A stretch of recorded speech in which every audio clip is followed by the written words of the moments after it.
श्रीमद्भगवद गीता संस्कृत श्लोकों का हिंदी पद अनुवाद। चौथा अध्याय। भगवान कहते हैं, हे अर्जुन, यह अविनाशी योग मैंने पहले सूर्य को बताया था। यह अविनाशी योग मैंने पहले सूर्य को बताया था। सूर्य ने मनु और मनु ने इक्ष्वाकु को सिखाया था। मनु ने इक्ष्वाकु को सिखाया था। परंपरा अनुसार इसे राज ऋषियों ने पाया था। परंपरा अनुसार इसे राज ऋषियों ने पाया था। अनंत काल तक फिर पृथ्वी से ओझल पाया था।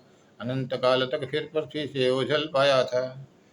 हे पार्थ, तू मेरा प्रिय भक्त और अभिन्न सखा है, इसीलिए यह पुरातन योग मैंने तुझे बताया है। इसीलिए यह पुरातन योग मैंने तुझे बताया है। यह अति उत्तम रहस्य है जो तूने आज पाया है। वेदों ने इसे गुप्त रखने योग्य विषय बताया है। वेदों ने इसे गुप्त रखने योग्य विषय बताया है। तो अर्जुन ने कहा, आपका जन्म तो अभी अभी हुआ है केशव। आपका जन्म तो अभी अभी हुआ है केशव।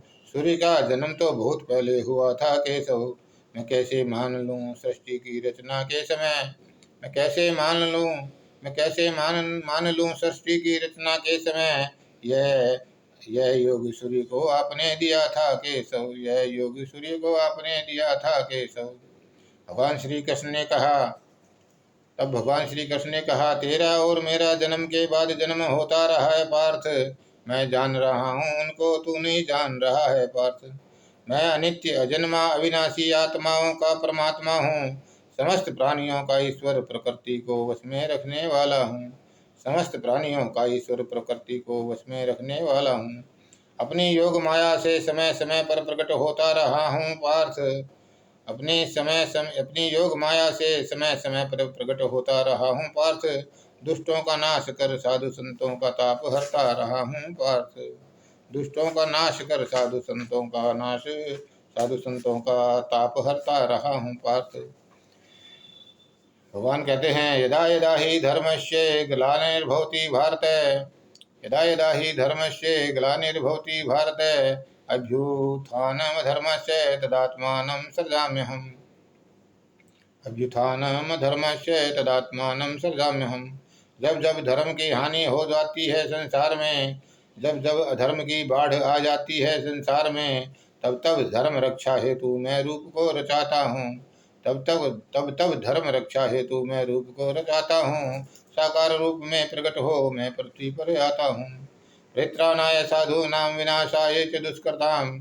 परित्राणाय साधूनां विनाशाय च दुष्कृताम्। धर्म संस्थापनार्थाय संभवामि युगे युगे। पापियों का नाश और संहार करने के लिए, साधु संतों मुनियों का उद्धार करने के लिए, धर्म की स्थापना हर बार करने के लिए, धर्म की स्थापना हर बार करने के लिए युग युग में साकार हो मैं पृथ्वी पर आता हूँ। युग युग में साकार हो मैं पृथ्वी पर आता हूँ। मेरे जन्म और कर्म दिव्य और अलौकिक होते हैं। इस सच्चाई को जानने वाले मुझे ही प्राप्त होते हैं। जो शरीर त्याग कर फिर कभी जन्म नहीं लेते, वे मुझे तत्व से जान मुझे ही प्राप्त होते हैं। वे मुझे तत्व से जान मुझे ही प्राप्त होते हैं। जो काम क्रोध भय से सर्वदा मुक्त हो चुके हैं, जो अनन्य प्रेम भाव से मुझ में लीन हो चुके हैं, ऐसे मेरे ही सहारे रहने वाले बहुत से भक्त हैं जो ज्ञान रूपी तप से शुद्ध हो मुझे प्राप्त हो चुके हैं। जो ज्ञान रूपी तप से शुद्ध हो मुझे प्राप्त हो चुके हैं। मेरा भक्त मुझे जिस प्रकार प्रेम भाव से भजता है, मैं भी उसी भक्त को उसी भाव से भजता हूँ। मैं भी उसी भक्त को उसी प्रेम भाव से भजता हूँ। मेरे बताए मार्ग पर मनुष्य सदा ही चलता है पार्थ। ये मेरे पद चिन्हों पर चलकर मेरा अनुगमन करता है पार्थ। जो कर्मों का फल चाहते हैं वो देवों की पूजा करते हैं। सब कर्मों के फल उनको देवों से जल्दी मिलते हैं। सब कर्मों के फल उनको देवों से जल्दी मिलते हैं। लोकों और परलोकों से इस सृष्टि को रचा मैंने। ब्राह्मण क्षत्रिय वैश्य और शूद्रों को जना मैंने। सभी कुछ इस सृष्टि में हालांकि रचा दिया मैंने, पर जानता हूँ फिर भी कुछ तो नहीं किया मैंने। इस तरह मुझ अविनाशी को तू अकर्ता ही जान पार्थ। इस तरह मुझ अविनाशी को तू अकर्ता ही जान पार्थ। अपने आप को भी तू इसी तरह अकर्ता ही मान पार्थ और युद्ध कर। कर्मों के फल में मेरी कोई इच्छा नहीं है पार्थ। नैमाम कर्माणि लिप्यन्ते नैमाम कर्माणि लिप्यन्ते न मे कर्म फले स प्रमा इति माम यो विजानाति स कर्मभिर्न स बध्यते। कर्मों के फल में मेरी कोई इच्छा नहीं है पार्थ। कर्म प्रभाव इसलिए मुझे लिप्त करते नहीं है पार्थ। इस तरह जो भक्त मुझे अच्छे से जान लेते हैं वे कर्म या कर्म फल से कभी बंधते नहीं हैं पार्थ। मोक्ष के चाहने वालों ने पहले ऐसे ही कर्म किए, तू भी इच्छा मोह रहित होकर ऐसे ही कर्म प्रिय। तू भी इच्छा मोह रहित होकर ऐसे ही कर्म प्रिय। कर्म क्या है, कर्म क्या है मैं तुम्हें बतलाऊंगा। बुद्धिमान कैसे भटक जाते हैं यह तुम्हें दिखलाऊंगा। कर्म का तत्व भली भांति मैं तुम्हें समझाऊंगा। छुड़ाकर कर्म बंधन से तुझे मुक्ति दिलाऊंगा। छुड़ाकर कर्म बंधन से तुझे मुक्ति दिलाऊंगा। कर्म की गति अति गहन है यह जानना चाहिए हमें। कर्म अकर्म विकर्मों को पहचानना चाहिए हमें। कर्म अकर्म विकर्मों को पहचानना चाहिए हमें। जो मनुष्य कर्म में भी देख लेता है अकर्म को, जो मनुष्य अकर्म में भी देख पाता है कर्म को, जो मनुष्य मनुष्यों में सर्वश्रेष्ठ और बुद्धिमान है, भली भांति कर लेता है अपने कर्तव्य कर्म को। जिसके सभी कर्म इच्छा रहित होते हैं पार्थ। सभी कर्म इच्छा रहित होते हैं पार्थ। जिसके सभी कर्म कामना रहित होते हैं पार्थ। इस पुरुष को बुद्धिमान भी पंडित कहते हैं। उसके कर्म ज्ञान की अग्नि में भस्म होते हैं पार्थ। उसके कर्म ज्ञान की अग्नि में भस्म होते हैं पार्थ। कर्म और कर्म फल का त्याग कर देता है जो, बिना आश्रय के ही नित्य तृप्त रहता है जो, अपने कर्तव्य को भली भांति करता हुआ वास्तव में किसी कर्म का करता नहीं है वो। बिना आश्रय के ही नित्य तृप्त रहता है जो, अपने कर्तव्य कर्म को भली भांति करता हुआ वास्तव में किसी कर्म का करता नहीं है वो।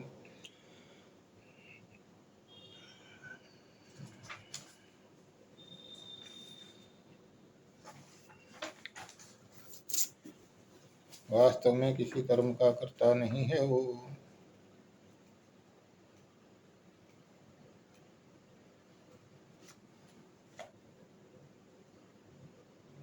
बिना इच्छा सदा संतुष्ट हो, बिना इच्छा सदा संतुष्ट जो निराश्रिय रहता पार्थ। ईर्ष्या द्वेष से सर्वथा दूर जो नित्य तृप्त रहता है पार्थ। वह कर्म योगी कर्म बंधनों से कभी बंधता नहीं है पार्थ।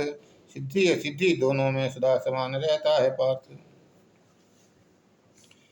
जिसने सभी इंद्रियों के विषय भोगों को पीट दिया, जिसने मन को भी अपने अंतःकरण से जीत लिया, जिसने भोग सामग्री धन संपत्ति को त्याग दिया, शारीरिक कर्म करते हुए उसने कभी पाप कर्म नहीं किया। जिस मनुष्य का मोह जग बंधनों से छूट जाता है, जिसका रिश्ता इंद्रियों की ममता से टूट जाता है, जिसका मन परमात्मा के तत्व ज्ञान में लग जाता है, उस मनुष्य का कर्म सदा परमात्मा में मिल जाता है। हवन किए जाने वाले यज्ञों में सभी पदार्थ ब्रह्म हैं। ब्रह्म रूपी कर्ता द्वारा आहुति देना भी ब्रह्म है। जिस यज्ञ के करने वाले योगी का कर्म ब्रह्म है, उसको करने वाले यज्ञ का यज्ञ फल भी ब्रह्म है। धन संपत्ति के लिए भी कुछ लोग यज्ञ हवन करते हैं। कितने ही योगी योग से तपस्या योगी यज्ञ करते हैं। कुछ अपानवायु में प्राणवायु का हवन करते हैं। कुछ योगी प्राणवायु में प्राणवायु का हवन करते हैं। कुछ कई सदाचारी योगी प्राणायाम करने वाले सांस गति को रोक प्राणों में प्राण का हवन करते हैं। ये सब यज्ञ करने वाले यज्ञों का अर्थ जानते हैं। पाप कर्मों से मुक्त हो मेरे परम धाम को पाते हैं, मेरे परम धाम को पाते हैं। धन संबंधी यज्ञों से ज्ञान रूपी यज्ञ अति उत्तम है। सभी यज्ञों में ज्ञान यज्ञ ही सर्वोत्तम है। सभी कर्म ज्ञान में समाप्त हो जाते हैं पार्थ। इसीलिए यज्ञों में ज्ञान यज्ञ अति उत्तम है पार्थ। सब प्रकार के कर्मों का अंत दिव्य ज्ञान होता है। सत्य को जानने वाले ज्ञानी से ज्ञान फलता है। ज्ञान प्राप्त करके जब तुम मोह को दूर भगा दोगे, ज्ञान प्राप्त करके जब तुम मोह को दूर भगा दोगे, उसी ज्ञान के प्रकाश में परमेश्वर को पालोगे। तू संसार के जीवों में जब संभाव से समा जाएगा, तू संसार के जीवों में जब संभाव से समा जाएगा, सभी को मुझ में देख, तू खुद में सभी को पाएगा। तू सभी को मुझ में देख, तू खुद में सभी को पाएगा। अगर तू पापियों में भी सबसे अधिक पाप करने वाला है, अगर तू पापियों में भी सबसे अधिक पाप करने वाला है, वो भी ज्ञान रूपी नौका से तू संसार तैरने वाला है। जलती हुई अग्नि ईंधन को भस्म कर देती है जैसे, जलती हुई अग्नि ईंधन को भस्म कर देती है जैसे, ज्ञान रूपी अग्नि कर्मों को भस्म कर देती है वैसे। ज्ञान के समान जगत में और कुछ शुद्ध नहीं होता, ज्ञान के समान जगत में और कुछ शुद्ध नहीं होता। समय आने पर मनुष्य ज्ञान आत्मा में पा लेता है। जितेंद्रिय श्रद्धालु भक्त जल्दी ज्ञान है पा जाता, ज्ञान प्राप्त होने से वह परम गति को पा जाता। श्रद्धाहीन संकालु मनुष्य परम तत्व से भटक जाते हैं, ऐसे संकालु मनुष्य को सुख सब जगह झटक जाते हैं। अपने सभी कर्म जिसने मेरे को अर्पण कर दिए, अपने सभी कर्म जिसने मेरे को अर्पण कर दिए, कर्म योग की विधि से मुक्त मुझको समर्पण कर दिए, कर्म योग की विधि से मुझको समर्पण कर दिए। ऐसे ज्ञानी मनुष्य को बंधन क्या बांधे हैं कभी, ऐसे ज्ञानी मनुष्य को बंधन क्या बांधे हैं कभी, ज्ञान बल से जिसने काटे अपने संशय हैं सभी। मन का यह ज्ञान तेरा ज्ञान से अब काटना होगा, मन का यह ज्ञान तेरा ज्ञान से अब काटना होगा, समत्व युग को धारण कर तुझे युद्ध में अब लागना होगा।